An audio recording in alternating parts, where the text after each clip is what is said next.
What's up, YouTube? Welcome back to my 5th YouTube video on the channel. Today we are going to be going over the 10 things that low rank Siege players don't know that will instantly rank you up. Let's get right into the video.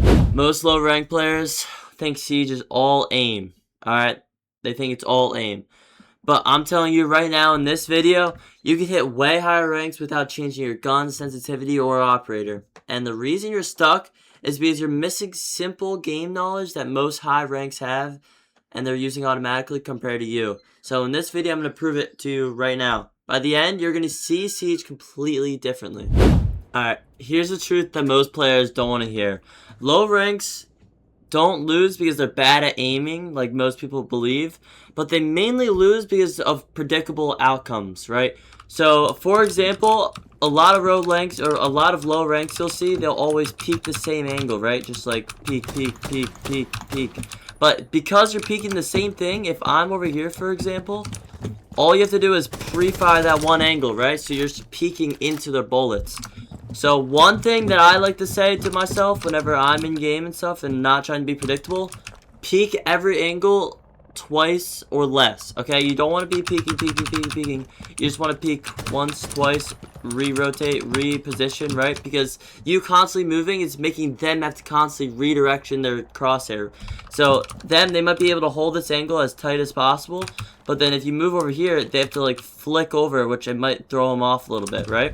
Another thing I'm going to point out is that a lot of low ranks will do the same pushes every round, right? So if you push in through this door right here, break it down, and then there's just two people in top square and you kill both of them, okay, good, that was the first round.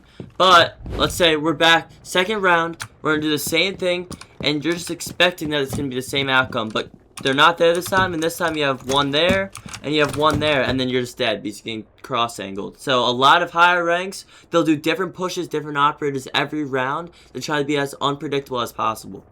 Another thing you'll see a lot of lower ranks do is make the same mistakes every round. So you'll see a lot of low ranks like overswing like this, and if they're aiming it the wrong way, like if there's someone right here, then I'm dead, right? They're just going to kill me because I'm not aiming at them and I have to flick and rely on aim alone. So if you don't have good aim and you're not good at flicking, like, you don't want to overswing too much. So instead, every round when you're overswinging or you die because of an overswing or you peek too many times because they're just pre-firing you, you have to think back and be like, hey, why did I die here? And then you just have to think to yourself, okay, maybe next time I can't swing out like this. Maybe next time I should peek this first, then peek this, right? You don't want to full swing and just guess.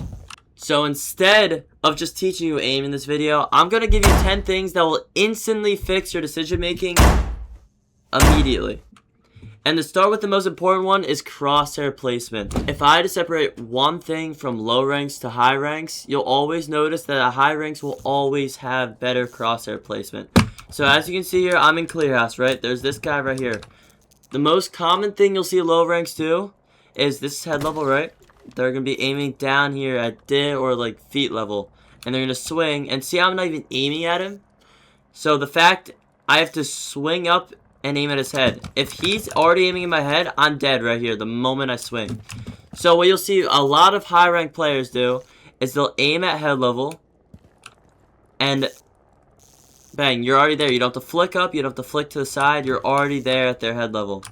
So the reason why this works so well is because you don't have to move as much, and your reaction, you don't overswing, right? If you're aiming this low and you're there, you're not gonna over flick or like over flick past his head, he's just gonna kill you.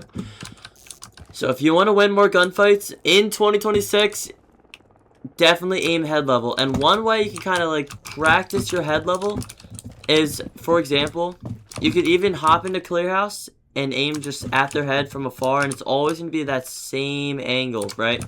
One thing you can do is whenever you see a fire hydrant, you'll always notice that this arrow right here, if you just go a little bit higher as like this, it's always going to be their head level. Alright, another thing we're going to talk about in this video is droning, okay? So droning isn't just droning the enemy and just pushing like this. Like, you're not just going to drone into server, drone into CCTV, and notice that the guys are here, and you're not ever going to run into the building and just get a free pick like that, right? No, it's always the best way, because that guy, he could have moved, right? He's always going to move. They're always moving, even low ranks or high ranks. You're always going to see people reposition consistently. One thing that I like to do is drone out the entire room, drone out every single corner. If there was a guy here, I would ping him, right? Make sure he's still there.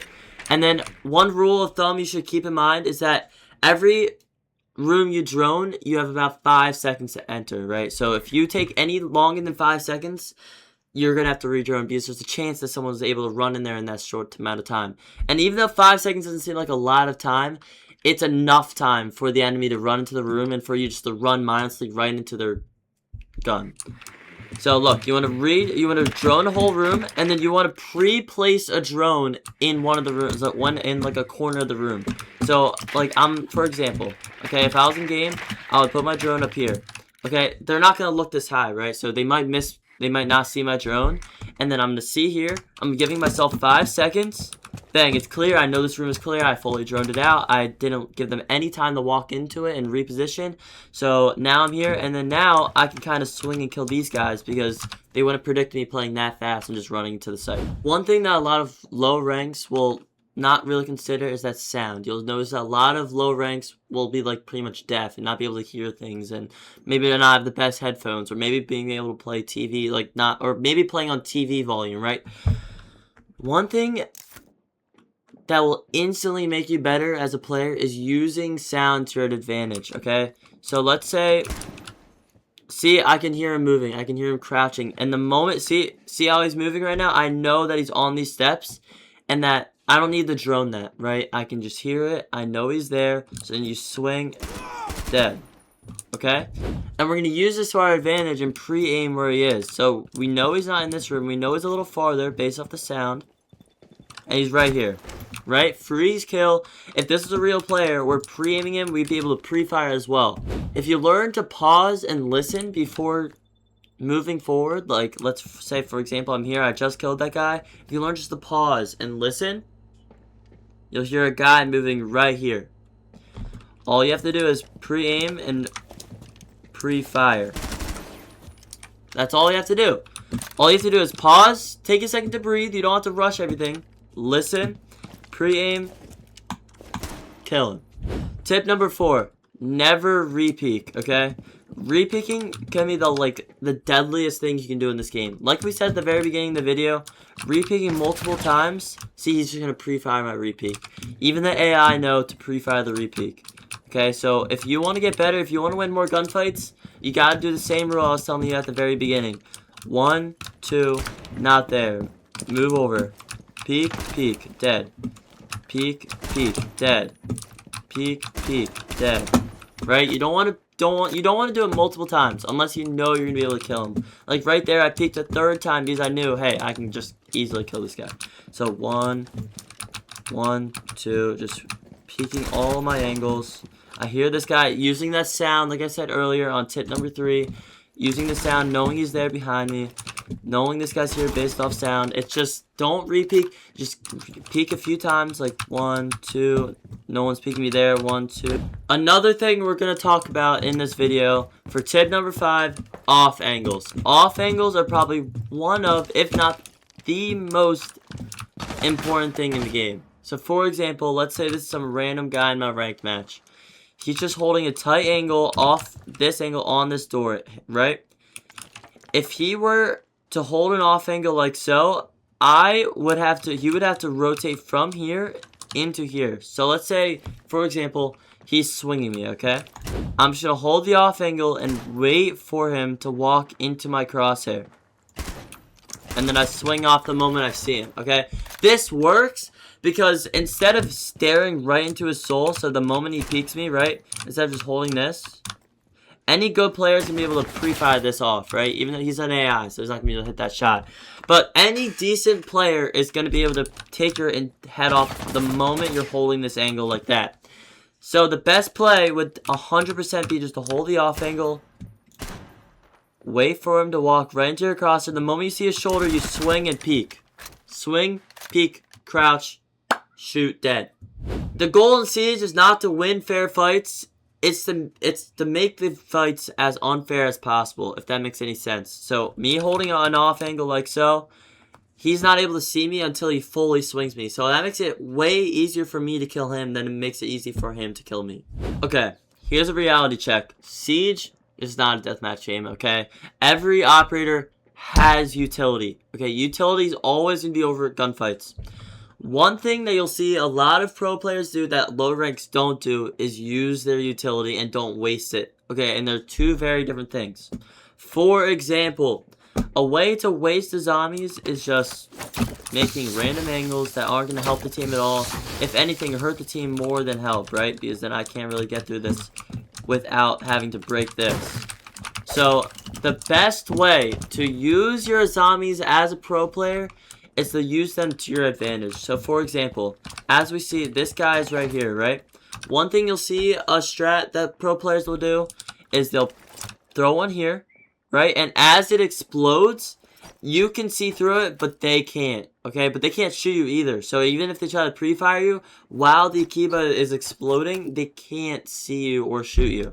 So look, I'm going to use this Kiba. I can see him there. And all I have to do is... bad aim. But all you have to do is swing off the Kiba. So then they can see you. They're going to try to shoot you. But since the Kiba is still expanding, it's still taking its time to like actually show a visible barrier. You're able to see them before they even see you. If you're only relying on aim, you've lost half the bottle already, okay? You're gonna have to use utility. You're gonna have to use half the things in your inventory. Barbed wire, smokes, grenades, anything that will help you win any gunfight. Tip number 7, clearing rooms properly. Most players clear a room like this, okay? Most low ranks, you'll notice, will clear a room. Just run in, look at angles, like on ADS, right? Just, oh, okay. On ADS,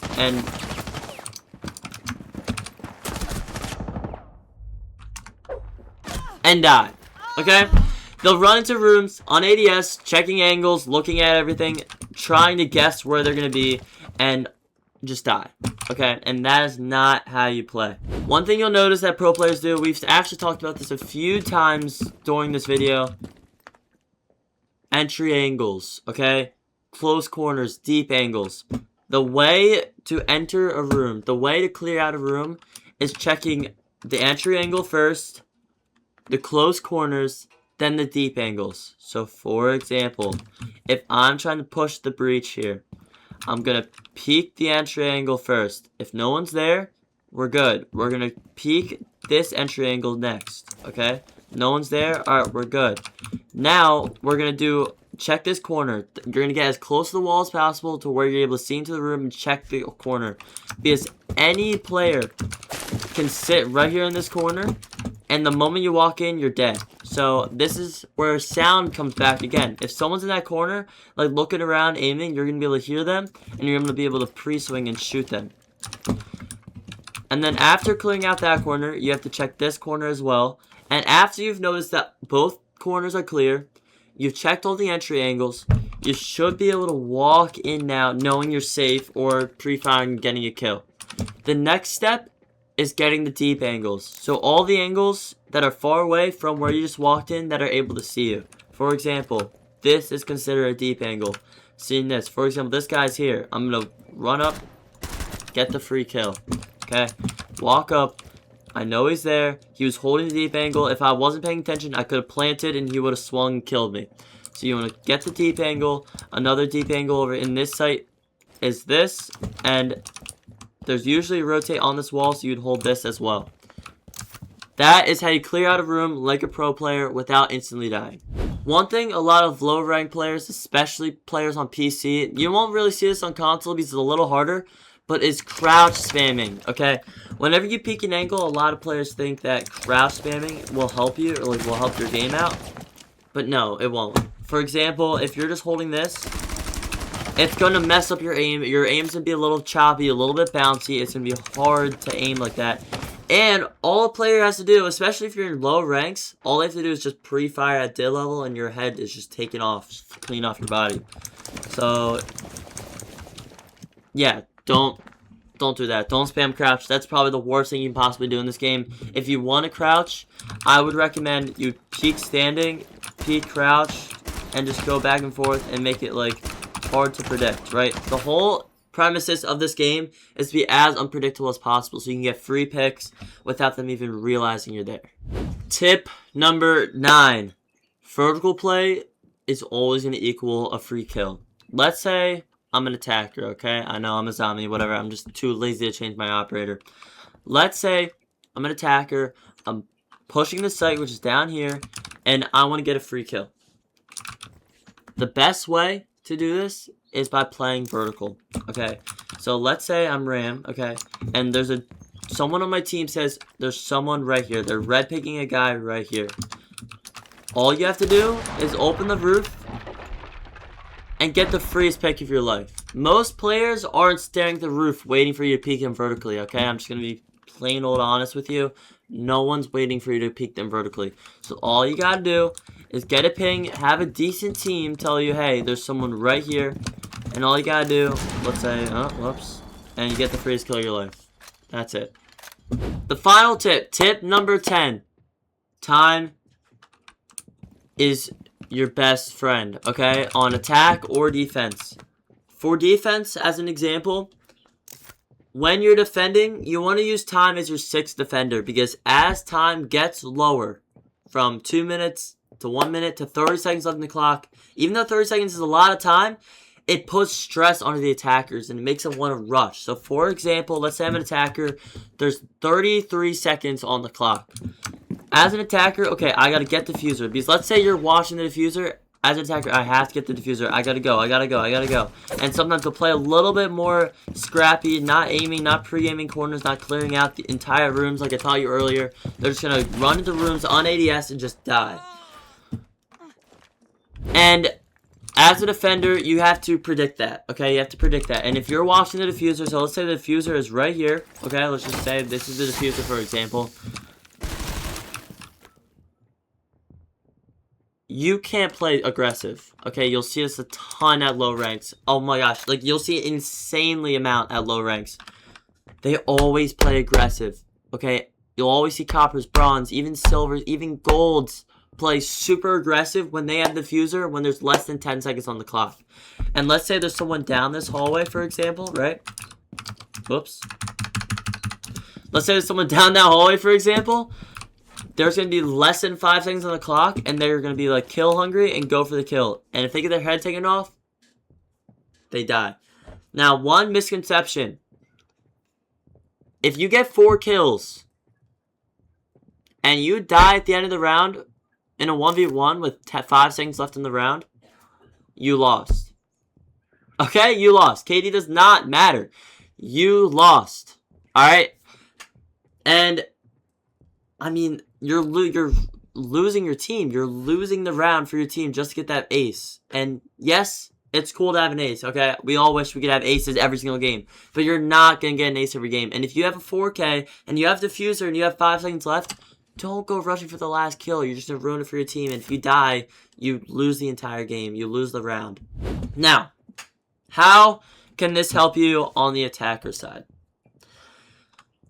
The best, so if you defuse, okay, that gives you, I think it's 45 seconds, I believe. That's 45 seconds that flips the table, okay? Now, instead of them watching sight and you trying to push them, you have to watch the diffuser, which is even smaller than 2 sites. And they have to rush at you, okay? So playing the diffuser puts a lot of pressure on low ranks. You'll see a lot of high ranks. They'll try to calm down. They'll try to be like, okay, let's push this strategically, right? That low ranks, they'll just rush at you. They'll just try to get the diffuse down as fast as possible, try to get the kill as soon as possible. A lot of misconceptions. Like we said earlier, holding off angles is the biggest thing. If I'm an attacker, I diffused right there. You don't want to have an angle just watching the diffuser because they're just going to peek you and you're dead. The best thing to do is probably getting as far away without getting too far away. So you want to, so if you're all the way over here, yes, they can't kill you. They're not going to kill you, but you can't hear if they're diffusing. So you better hope you have a drone on the thing. If you don't have a drone on the thing, the best position in this case would definitely be here because first you can hear the diffuser. Okay, you can hear the diffuser from a distance. You know if they're going to start diffusing. You can hear them moving around in front of you. Also, if they do start to push you, you can keep using this angle and then swing them while they're rushing, while they're just like trying to get the kill as fast as possible so they can get the diffuser off. If you noticed anything about this video, is that none of these tips were really about aim besides the crosshair placement, right? Crosshair placement isn't even about aim. Siege isn't an aim game. It's a strategic game, okay? The entire premise is, even though flicks look cool, even though like having the best settings, even though having the best operator is maybe making you play a little bit better, aim operators or settings isn't going to make you way better than a pro player like Spoit, for example, or like literally, or Bolo, or anybody worse. If they have worse settings than you, they're still going to play better than you. And it's not because they have better aim. It's because they have better map knowledge. They have better awareness. Okay, for example, Spoit. I don't know if you've kept up with Jinxie's 1v1 series and now Spoit's never lost a game. He has so much awareness, and he knows when to peek, and he knows how to predict the enemy player, that he's able to play off that, and that's why he's able to win so many rounds. If you fix even half of these tips, okay, if you fix half of these mistakes that I showed in the video, if you follow any of these tips, you will instantly become a better player. Okay, that's just a fact. A lot of low ranks don't even care about the game. They're just playing the game for fun. And if you're trying to lock in, if you're trying to make this something, or if you're just trying to get high rank, following these tips I gave you today will make you a better player almost immediately. So, not because you're getting better mechanically, not because your aim is getting better, but because you stopped playing like a low rank and you started playing like a champ. Like you started playing like a high rank. So, if you enjoyed this video, please check out all my socials, follow my Twitch, follow my TikTok, subscribe to my YouTube. I'm everywhere. I'm streaming every day. Go check me out. See y'all on the next video. Peace.